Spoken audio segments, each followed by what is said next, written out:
Anshul Tiwari classes में आप सभी का स्वागत है। ये करंट अफेयर की अमेजिंग क्लास।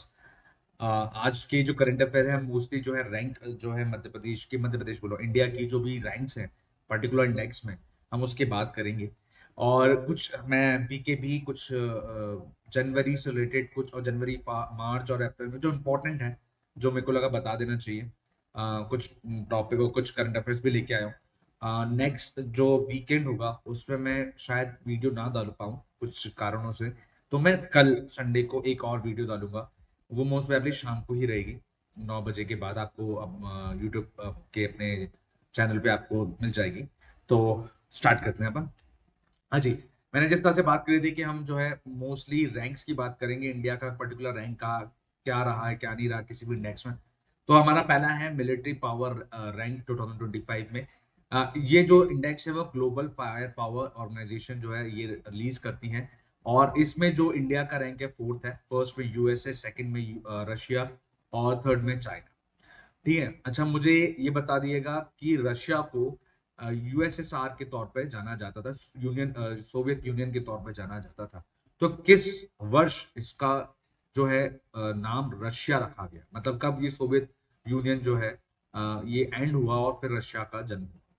और ये भी मुझे मतलब देखो, ये जो मैं यूएसएस की बात कर रहा हूँ, यूएसएसआर की बात कर रहा हूँ, तो ये थोड़ा थोड़ा सा कम्युनिस्ट हुआ करता था। कम्युनिस्ट ही क्या, पूरा कम्युनिस्ट हुआ करता था। देन उसके बाद वहां पर रिवॉल्यूशन हुआ, देन उसके बाद वो रशिया बना। एंड मुझे रशिया से मतलब वो डेमोक्रेटिक बना। हालांकि अभी शायद प्रॉपरली वो डेमोक्रेटिक नहीं है, बट हाँ वी कैन से कि डेमोक्रेसी है वहां पर। तो रशिया कब बना मुझे ये बताएं बिल्कुल कमेंट बॉक्स में। नेक्स्ट।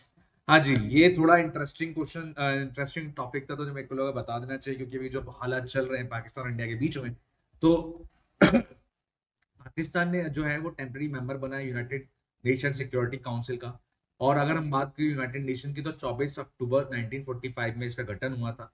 अब मुझे इसका ये बता देना इसका हेडक्वार्टर कहाँ है कमेंट बॉक्स में।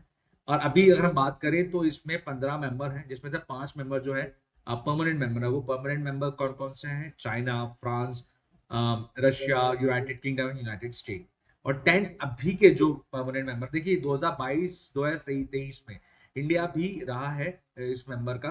15 मेंबर में इंडिया भी रहा है जब ये इलेक्ट हुआ था 2023 या 2022 दोनों में से एक हुआ था। तो इसी के साथ ये क्वेश्चन बता दीजिए कि इंडिया जो है वो कब अपने यूनाइटेड नेशनल सिक्योरिटी काउंसिल का मेंबर बना था, टेम्परेरी मेंबर। तो अभी टेम्परेरी मेंबर कौन है? पाकिस्तान है, डेनमार्क है, ग्रीस है, फिर पनामा है, फिर अच्छा यहाँ पर थोड़ा इंटरेस्टिंग मेरे लिए क्या लगा था, सोमालिया। मैं थोड़ा सोमालिया भी है, चलो ठीक है। तो ये प्रॉपर 10 मेंबर्स हैं, इनको पढ़ के जाइएगा। आगे बढ़ते हैं। हाँ जी, ये लास्ट मैंने अपने उसमें पढ़ा दिया था, पर कुछ चीजें थी तो मैंने सोचा बता देना चाहिए कि भाई जो अपनी रैंक ऑफ जो इंडिया की जो रैंक है ग्लोबल हंगर इंडेक्स में 2024 में, वो एक्चुअली कितनी है? ये है 105, कितने में से 127 कंट्रीज से। और अब भी हमको जो स्कोर मिला है 27.3 मिला है, जो एक्चुअली थोड़ा सीरियस कंडीशन मानी जाती है। ठीक है, और 2023 में हमारी जो वो था स्कोर था 28.7 था। जो उस समय भी थोड़ी सीरियस थी, बट अभी के हालात में बहुत थोड़ा स्ट्रगल है इसमें। फिर उसके बाद बात करें ये जो अंडर नरिश्ड जो चिल्ड्रन है, इसका परसेंट, ये जो आपको आंसर राइटिंग थोड़ा मदद करेगा इसलिए ये डाटा लेके आया हूँ। 13.7% है, under which index? Global hunger index की बात कर रहे हैं। फिर उसके बाद इसमें वेस्ट चिल्ड्रन जो भी है ग्लोबली ग्लोबली हाई हमारे माना जाता है इंडिया का कि 18.7% है। आगे बढ़ते हैं। हाँ जी, तो ये जो रिपोर्ट है अनफॉर्चुनेटली इंडिया की इमेज को डैमेज ही कर रहा है, बट ये ट्रुथ है, हमको ये चीज को फेस करना जरूरी है। जो अभी हमारा वर्ल्ड एयर क्वालिटी इंडेक्स 2024 आया, उसमें मोस्ट पॉल्यूटेड कंट्री जो है उसमें बांग्लादेश आता है, पाकिस्तान आता है, कॉन्गो आता है, 5th नंबर पे इंडिया आता है। और याद रखें अभी इंडिया ने थोड़ा इंप्रूवमेंट किया क्योंकि 2023 में थर्ड रैंक पे आ रहा था, जो 7% डिक्रीज किया हमने एक लेवल। और उसके बाद बात करें जो हमारा पहले 2024 में जो एवर लेवल रहा है 58.6, जो एक ओमेगा करके एक जो इनका यूनिट होता है वो रहता है। और जो 2023 में क्या था 54.4% था। तो हमने जो है 7% जो है हमारे इस जो टॉक्सिक एयर है इसमें हमने कम कम किया है, इम्प्रूवमेंट लाए हैं। और देखेंगे आगे भी अच्छा खासा काम कर रही है सरकार आगे। हाँ जी, ये बहुत इंपॉर्टेंट चीज है, ये एक इंटरेस्टिंग चीज है कि भाई एशिया पावर इंडेक्स 2024 निकाला गया। ये किसके द्वारा निकाला गया है? ये ऑस्ट्रेलियन ऑर्गेनाइजेशन है लुमी इंस्टीट्यूट, इन्होंने निकाला है। अब ये बहुत इंटरेस्टिंग क्यों है मैं बताता हूँ, क्योंकि इन्होंने क्या करा है, फर्स्ट में यूएसए रखा है, सेकंड में चाइना एंड थर्ड में इंडिया। अब बहुत से बच्चों के दिमाग में आया कि सर ये तो एशिया पावर इंडेक्स 2024 है, ये यूएसए कहाँ से आ गया? USA is something that to west में है। तो यार एक्चुअली कुछ आइलैंड जो है वो लीज के अंडर में है, किसके? यूएसए के।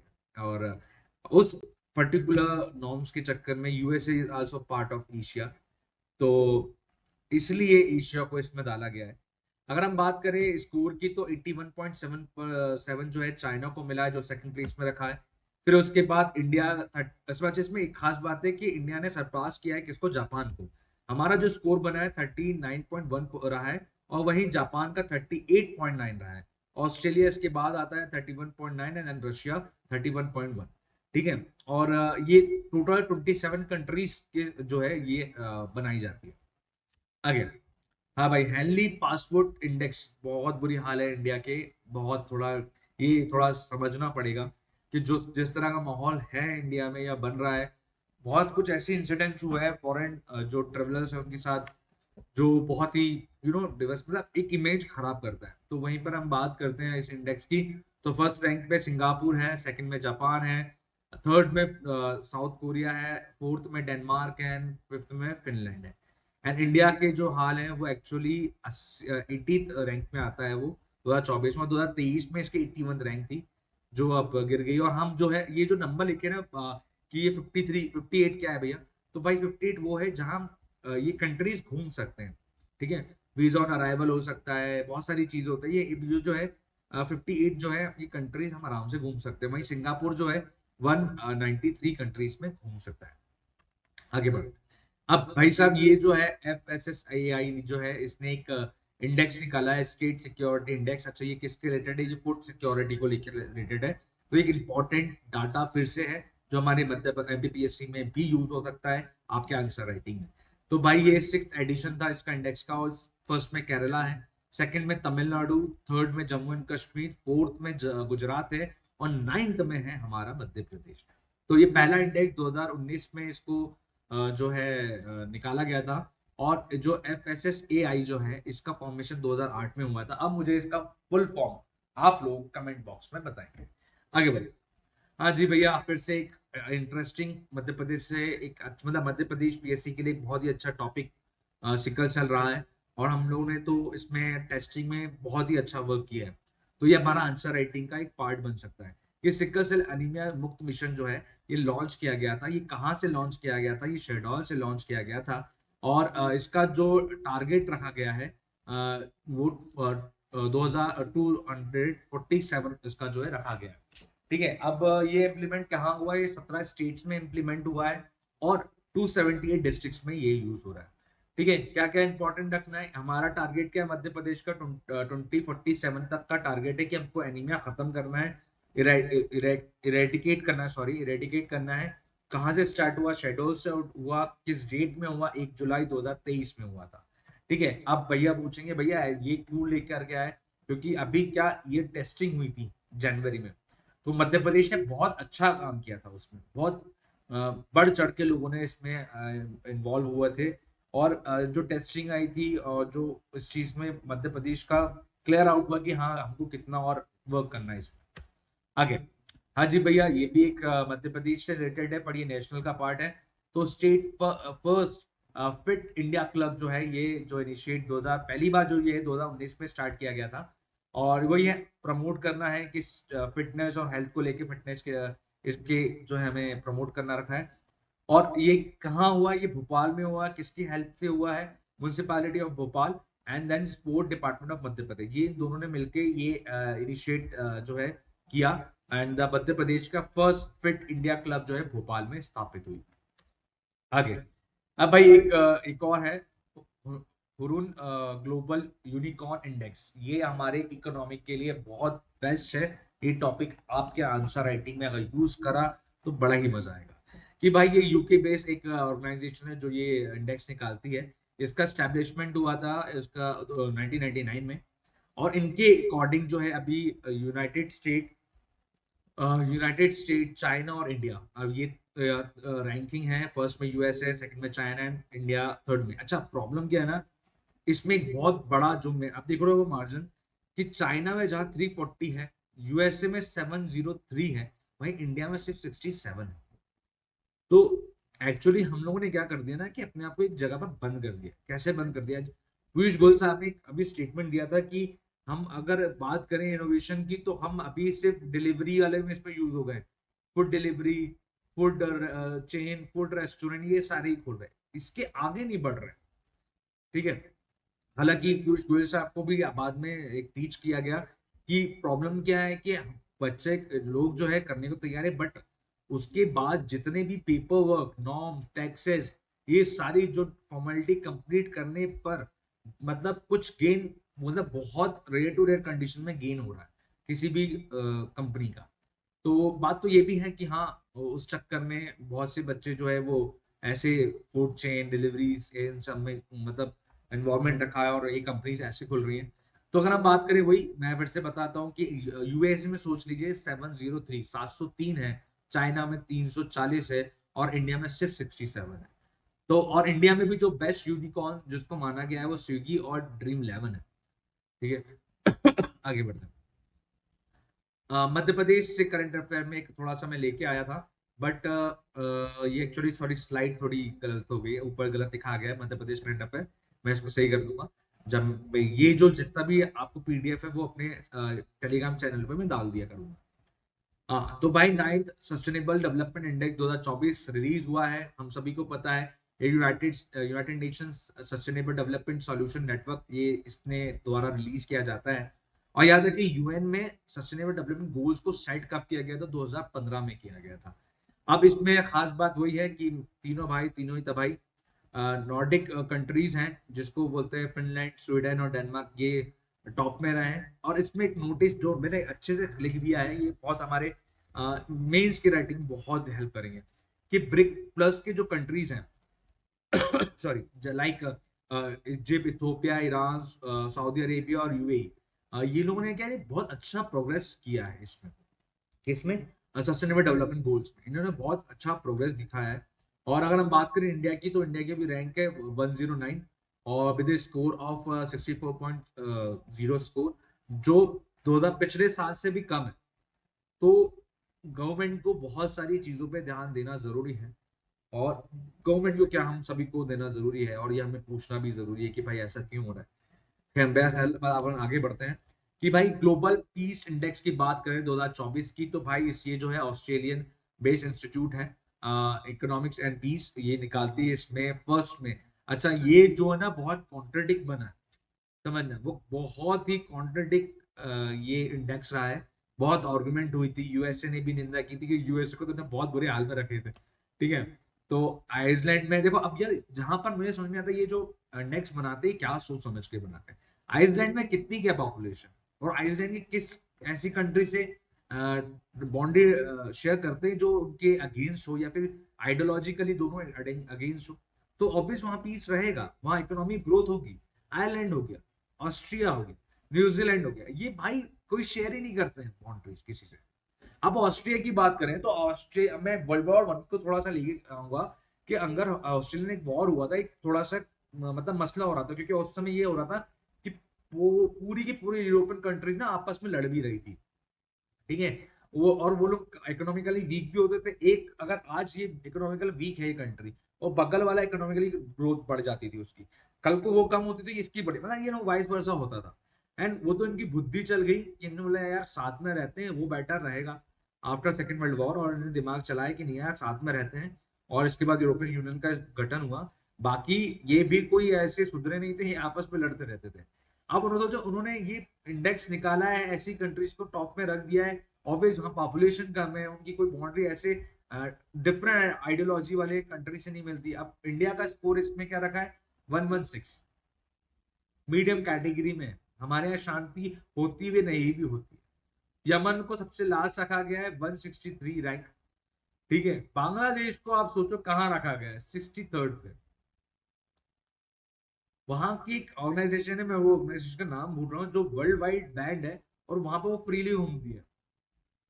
रेडिकल माइंडसेट के साथ वो लोग प्रोटेस्ट भी कर रहे हैं, माइनॉरिटी हार्म हो रही है, बट बांग्लादेश इन 63 पोजीशन, यहाँ पीस ज्यादा है इंडिया से कम मुकाबले।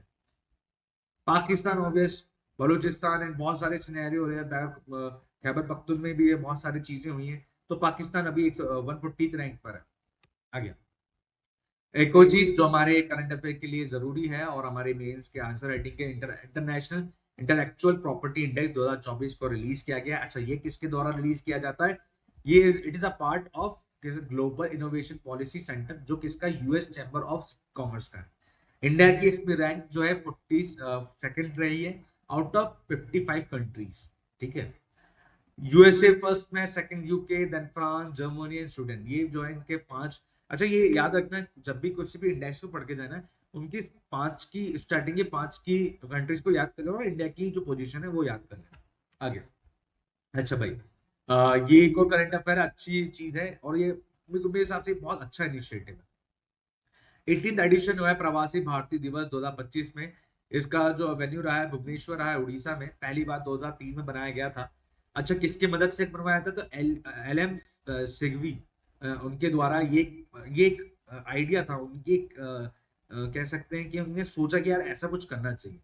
ठीक है, तो इस बार की जो प्रवासी भारतीय दिवस है, उसका जो वो है थीम था, डायस्पोरा कंट्रीब्यूशन टू दी विकसित भारत।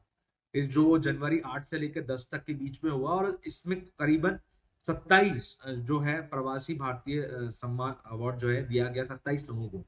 ठीक है, अच्छा मुझे भी ये बता दो, प्रवासी भारतीय दिवस गांधी जी के साउथ अफ्रीका से आने पर बनाया जाता है, वो किस दिन बनाया जाता है? ठीक है, मतलब वो ईयर क्या था, मुझे वो बता देना। चलिए आगे। अब भाई, खो खो वर्ल्ड कप जो है वो इंडिया होस्ट करने वाला है। इसका वेन्यू इंदिरा गांधी एरिना रहेगा दिल्ली में। इसका मैस्कॉट, या देखो ये स्पोर्ट्स के भी ध्यान के रख के चलना, क्योंकि स्पोर्ट्स भी ऐसा है ना कि यार प्री में तो पूछ लेते हो, वनडे मैच बोल रहा था, वनडे जो हमारे एग्जाम्स होते हैं उसमें तो पूछ ही लेते हैं कि खो खो वर्ल्ड कप कहाँ होस्ट हो रहा है। इंडिया में हो रहा है, वेन्यू इंदिरा गांधी एरिना है। इसका मैस्कॉट कौन है? तेजस और तारा है, और इसके ब्रांड एम्बेसडर सलमान खान भाई हैं। हाय भाई, ठीक है। फिर अगर विनर इसमें रहा है जो इंडिया रही है, जिन्होंने नेपाल को हराया। अच्छा, इंटरनेशनल खो खो फेडरेशन जो है ये भी टारगेट कर रही है कि इसको ओलंपिक में जो है इन्वॉल्व करे, और वो भी 2036 में ही चाहते हैं इन्वॉल्व हो जाए। अच्छा, और एक और खास चीज, 2036 में ओलंपिक जो होगा वो इंडिया में होगा। ठीक है। अच्छा, इसमें एक मैंने कुछ इंपॉर्टेंट चीज देख दी है कि खो खो जो है वो चक्रव्यूह वॉर फॉर्मेशन इन मध्य प्रदेश बोलो, महाभारत, मध्य प्रदेश इतना पढ़ लिया ना, मध्य प्रदेश निकलता है। तो खो खो जो है वो महाभारत से इवॉल्व हुआ। ठीक है, और 2014 में पुणे में एक जिम खाना था, क्लब था, उन्होंने इसके रूल्स और स्ट्रक्चर्स को बनाया। क्या क्या इंपॉर्टेंट, इंडिया में होगा, दिल्ली में इसका बनाया गया। एम्बेसडर जो है थे इसके वो है हमारे सलमान खान भाई, और इसकी मैस्कॉट तेजस और तारा रहे।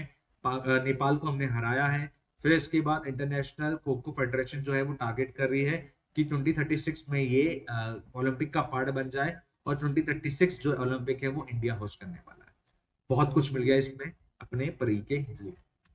आगे, हाँ जी भैया, ये मध्य प्रदेश से रिलेटेड है, और ये क्या, माउंटेनियर भावना देहरिया और उनकी बेटी को ना ब्रांड एम्बेसडर रखा गया है, किसके लिए? बेटी बचाओ बेटी पढ़ाओ के तौर पर, जो state women and child development department, इसके द्वारा ये कैंपेन स्टार्ट किया गया था, और इनको इन्हें और उनकी बेटी को ब्रांड एम्बेसडर बनाया गया। अच्छा, इनकी बात करें भावना जी की, तो ये छिंदवाड़ा से बिलोंग करती हैं। इनको विक्रम अवार्ड मिला 2023 में, और इनकी बेटी दुनिया की एक ऐसी मात्र बच्ची हैं, यंगेस्ट बच्ची हैं, जो एवरेज 20 कैंप तक पहुंची हैं। ठीक है, आगे भाई, रेको अपना ये मध्य प्रदेश से रिलेटेड है, but it is a part of irrigation, तो मैं सोचा इसको नेशनल में ही रखता हूँ अभी। तो जो कल जो आएगा वो पूरा पूरा मध्य प्रदेश रहेगा, पूरा का पूरा मध्य प्रदेश रहेगा। ये भी शायद रिपीट हो जाएगा, बट पूरा मध्य प्रदेश रहेगा। मैं चाह रहा हूँ एटलीस्ट मध्य प्रदेश का आपका कवर हो जाए, भले मैं नेशनल को थोड़ा पाइल अप करते जाऊँ, मतलब नेशनल को वीक टू वीक लेके जाऊँ, बट मैं चाह रहा हूँ कल के कल आपको मध्य प्रदेश से करंट अफेयर जनवरी से लेकर अब तक का खत्म हो जाए। हाँ जी भैया, तो सीएम जो है हमारे मध्य प्रदेश के, इन्होंने इनॉग्रेट किया है Maheshwar Janapav lift micro irrigation project, जिसका नाम रखा गया अहिल्याबाई माइक्रो इरिगेशन प्रोजेक्ट। कहाँ से स्टार्ट हुआ? खरगोन से हुआ। कब हुआ? 24 जनवरी में हुआ। और इसके जो कंस्ट्रक्ट करवा रहा है वो कौन करवा रहा है? Narmada valley development authority. आगे फिर अगर आप बात करते हैं, ये एक और चीज आई है जो नेशनल वाइज इंपॉर्टेंट हो गया है कि पंचायत से पार्लियामेंट 2.0, ये प्रोग्राम जो है किसने इनॉग्रेट किया है? तो हमारे ओम बिरला साहब ने किया है, लोकसभा स्पीकर रहे हैं। 6 जनवरी 2025 में इसको किसके बर्थडे में बनाया गया है? 150वीं एनिवर्सरी रही है किसकी? बिरसा मुंडा की। अब हम सभी को पता है बिरसा मुंडा जो है मुंडा रिबेलियन के पार्ट रहे हैं, और इनके जन्मदिन को ऐसा सेलिब्रेट किया जाता है जनजातीय गौरव दिवस पे। ये क्वेश्चन आया है पीएससी में, वनडे एग्जाम में भी पूछा जा सकता है क्योंकि ये नेशनल वाइज है, तो बिल्कुल इसको लिख लें। अच्छा, इसमें क्या है कि 102 इलेक्टेड वुमेन थी जो पार्टिसिपेट करा, एक शेड्यूल ट्राइब को अपने अक्रॉस द इंडिया इन्होंने रिप्रेजेंट किया है। और ये ऑर्गेनाइज किया गया था नेशनल कमीशन फॉर वुमेन, इनके द्वारा किया गया था। आप क्या क्या याद करना है? सॉरी टू से पंचायत। अच्छा, मैं इस 1.0 इससे नहीं बताया क्योंकि वो आप लोग बताएं कि पंचायत से पार्लियामेंट 1 जो फर्स्ट था वो कब स्टार्ट हुआ।